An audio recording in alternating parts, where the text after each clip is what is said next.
ان هذا القرآن يهدي للتي هي اقوم ويبشر المؤمنين الذين يعملون الصالحات ان لهم اجرا كبيرا۔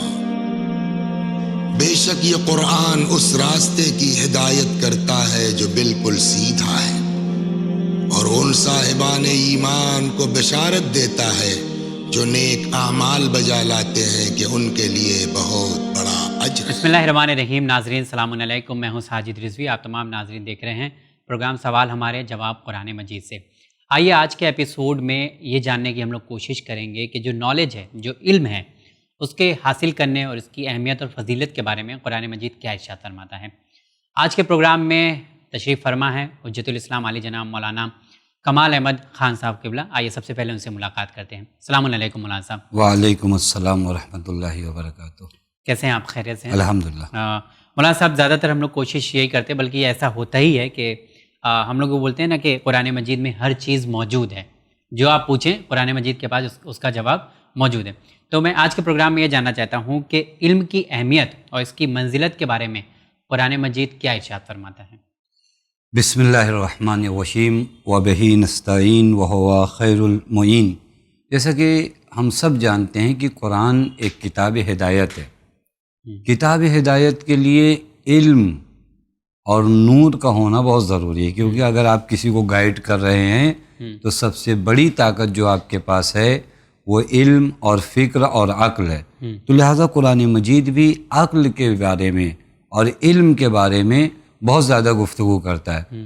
علم کی اہمیت کے بارے میں تو بس اتنا جان لیجئے کہ قرآن مجید سورہ جمعہ آیت نمبر 2 میں جو ارشاد فرماتا ہے هو الذی بعث فی الامیین رسولا منہم یتلو علیہم آیاتہ ویزکیہم ویعلمہم الکتاب والحکمہ وَإِن كَانُوا مِن قَبْلُ لَفِي ضَلَالٍ مُبِينٍ۔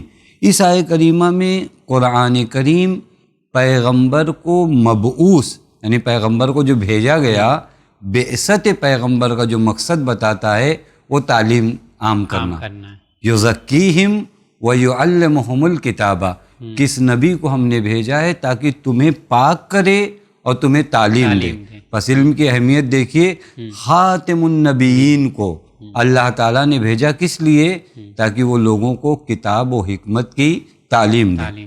دوسری آیت سورہ آل عمران آیت نمبر 164 میں ہے لَقَدْ مَنَّا عَلَى الْمُؤْمِنِينَ إِذْ بَعَثَ فِيهِمْ رَسُولًا مِّنْ أَنفُسِهِمْ يَتْلُو عَلَيْهِمْ آيَاتِهِ وَيُزَكِّيهِمْ وَيُعَلِّمُهُمُ الْكِتَابَ وَالْحِكْمَةَ، کہ اللہ نے مومنین پر احسان کیا۔ لَقَدْ مَنَّ اللَّهُ عَلَى الْمُؤْمِنِينَ، اللہ نے مومنین پر احسان کیا کہ اس نے ایک نبی بھیجا جو ان میں سے ہے، اور اس نبی کا کام کیا ہے؟ وہ نبی لوگوں کو آیات خدا کی تلاوت کرتا ہے، تزکیہ نفس کرتا ہے اور تعلیم دیتا ہے۔ لہذا یہ دو آیہ کریمہ کو اگر آپ دیکھ لیجئے کہ قرآن مجید علم کی کتنی عظمت جانتا ہے کہ اپنے نبی دونوں جگہ کو پہ تعلیم کی ہی بات تعلیم کی بات۔ اور ایک اہم مرحلہ جو میں آپ کی خدمت میں عرض کروں، سورہ علق میں اگر آپ دیکھیے، اسلام جو قرآن مجید کو شروع کرتا ہے کیسے کہتا ہے؟ اقرا بسم ربک، یعنی پہلی ہی تعلیم ہے، اقرا پڑھیے باسم ربک الذی خلق، اپنے اس رب کے نام سے جس نے خلق کیا ہے۔ بس پہلا ورڈ جو آیا ہے، سب سے پہلی آیت بھی شاید یہی احسنتم، پڑھائی کے لیے آئی ہے۔ اور اسی طرح اگر آپ اسی آیہ کریمہ میں یعنی اسی سورہ علق میں، یہ تو آیت نمبر 1 تھی، اس کے بعد اگر آپ جائیے اقرا وربک الاکرم الذی علم بالقلم علم الانسان ما لم یعلم، یعنی پڑھیے ربک الاکرم، آپ کا رب بہت کریم ہے، الذی علم بالقلم، جس نے تعلیم کس کے ذریعے دیا ہے؟ قلم کے ذریعے۔ علم الانسان ما لم یعلم، انسان کو وہ بتایا جو وہ نہیں جانتا تھا۔ یہ پورے مرحلے کو اگر آپ دیکھیے نا، علم تعلیم کے سلسلے میں گفتگو ہے۔ میں آخری آیت سورہ زمر کی 9 نمبر کی آیت پڑھوں، جہاں قرآن علم کو اس قدر اہمیت دیتا ہے۔ قرآن کہتا ہے جاہل اور عالم برابر نہیں ہے۔ هل يستوي الذين يعلمون والذین لا یعلمون، کیا وہ دو لوگ برابر ہیں جو جانتے ہیں اور جو نہیں جانتے؟ یعنی یہیں سے قرآن بتا رہا ہے کہ تعلیم بہت اہم ضروری ہے۔ بالکل، تو یہ صاف ہو جاتا ہے واضح طور پہ کہ تعلیم کے بارے میں یعنی نالج کے بارے میں، پڑھائی لکھائی کے بارے میں قرآن مجید کا صاف صاف اعلان ہے کہ دو لوگ برابر نہیں ہو سکتے، ایک جاہل اور ایک عالم، دونوں میں فرق بہت بڑا ہوتا ہے اور اکثر سماج میں بھی ہم لوگ دیکھتے ہیں۔ مولانا صاحب، دوسری چیز یہ ہے کہ قرآن مجید میں اہل علم کی خصوصیات، جو نالج رکھتا ہے اس کی کیا خصوصیات ہوگی، اس کے سلسلے میں بھی کیا کچھ بتایا گیا ہے؟ جی، قرآن مجید میں عالم کے لفظ کو کئی لفظوں میں یاد کیا گیا، کبھی عالمین کہا گیا۔ ہمارے ان ناظرین کے لیے جو جا کر قرآن مجید میں ڈھونڈنا چاہیں ان ورڈ کو، تو کہیں پر علماء کا لفظ استعمال ہوا ہے، کہیں عالمون کہا گیا ہے، کہیں عالمین کہا گیا ہے، کہیں کہا گیا الذین یعلمون، کہیں کہا گیا اولو العلم، کہیں کہا گیا اولو الالباب، کہیں کہا گیا اولو الابصار۔ ان تمام جگہوں پہ مراد جو ہے عالم ہے۔ لیکن جو آپ کا سوال ہے نا کہ اہل علم کی خصوصیت کیا ہے، میں قرآن مجید کے لحاظ سے اگر آپ کی خدمت میں عرض کروں، قرآن نے عالم اور ملائکہ کو ایک صف میں لا کر کھڑا کر دیا ہے۔ کس کو؟ عالم اور ملائکہ کو ایک صف میں لا کر کھڑا کر دیا ہے۔ یہ سورہ آل عمران آیت نمبر 18، قرآن مجید کا ارشاد اس طرح ہے: شہد اللہ انہ لا الہ الا ہو والملائکۃ واولی العلم قائما بالقسط لا الہ الا هو العزیز الحکیم، کہ اللہ خود گواہ ہے کہ اس کے علاوہ کوئی خدا نہیں ہے، ملائکہ اور صاحبان علم گواہ ہیں۔ دیکھیے، خدا کے علاوہ کوئی خدا نہیں ہے، اس پہ گواہ کون ہے؟ ملائکہ اور صاحبان علم۔ بس دیکھیے عالم کی خصوصیت کیا ہے کہ ردیف ملائکہ میں، کہ جہاں پر ملائکہ ہیں وہاں پر یہ عالم پہنچ جاتا ہے۔ دوسری نشانی، اگر آپ دوسری خصوصیت کہہ لیجیے عالم کی، کہ عالم در حقیقت خدا کی نشانیوں کو دیکھتا ہے اور خدا شناس بن جاتا ہے۔ بالکل، کبھی کبھار نشانیاں اس عالم میں خدا کی جانب بہت ہیں لیکن ہم جانتے ہی نہیں۔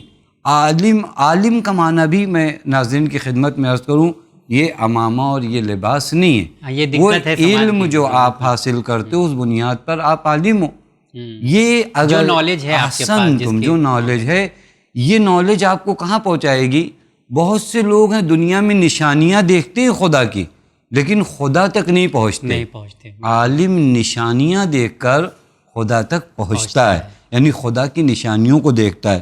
قرآن مجید سورہ روم آیت نمبر 22 میں ارشاد فرماتا ہے: وَمِنْ آیَاتِهِ خَلْقُ السَّمَاوَاتِ، اللہ کی نشانیوں میں سے ہے آسمان زمین کی خلقت، وَاخْتِلَافِ أَلْسِنَتِكُمْ، لوگوں کی زبان جو الگ الگ ہے، کوئی ہندی بولتا ہے، کوئی اردو بولتا ہے، وَأَلْوَانِكُمْ، لوگوں کا رنگ الگ الگ ہے، کوئی سیاہ چہرہ ہے، کوئی سفید چہرہ ہے۔ إِنَّ فِي ذَلِكَ لَآيَاتٍ لِلْعَالَمِينَ، یہ جو لوگوں کی زبان الگ ہے، دونوں کا رنگ الگ ہے، آسمان و زمین کی خلقت، علماء خدا کی نشانیاں اس سے دیکھتے ہیں۔ جاہل کیا کرتے ہیں؟ اسی کو افتخار کا سبب بناتے ہیں نا، آپ کا رنگ ایسا، آپ کی زبان یہ، احسنتم۔ علماء کیا کرتے ہیں، یعنی عالم کیا کرتے ہیں؟ ان نشانیوں سے خدا تک پہنچتے ہیں، ہم ان نشانیوں سے تکبر اور غرور تک آتے ہیں۔ بس دوسری خصوصیت ہو گئی۔ تیسری خصوصیت جو صاحبان علم کی ہے، وہ قرآن اور جتنی دیگر آسمانی کتابیں ہیں ان پر ایمان رکھتے ہیں، نماز کو قائم کرتے، زکوٰۃ کو ادا کرتے۔ یہ بھی قرآن مجید کی سورہ نساء آیت نمبر 162 میں ہے: لَٰكِنِ الرَّاسِخُونَ فِي الْعِلْمِ مِنْهُمْ وَالْمُؤْمِنِينَ يُؤْمِنُونَ بِمَا أُنزِلَ إِلَيْكَ وَمَا أُنزِلَ مِنْ قَبْلِكَ وَالْمُقِيمِينَ وَالْمُؤْمِنُونَ يُؤْمِنُونَ۔ دیکھیے قرآن مجید کہتے ہیں لیکن ان میں سے جو لوگ علم میں رسوخ رکھنے والے ہیں اور ایمان لانے والے ہیں وہ ان سب پر ایمان رکھتے ہیں جو تم پر نازل ہوا ہے۔ پس عالمان کیا کرتے ہیں؟ خدا کی بھیجی ہوئی کتاب پر ایمان رکھتے ہیں، نماز کو قائم کرتے ہیں، زکوٰۃ ادا کرتے ہیں، اور یہ خدا اور قیامت پہ ایمان رکھتے ہیں۔ یہ تقریباً 3 خصوصیت ہو گئی۔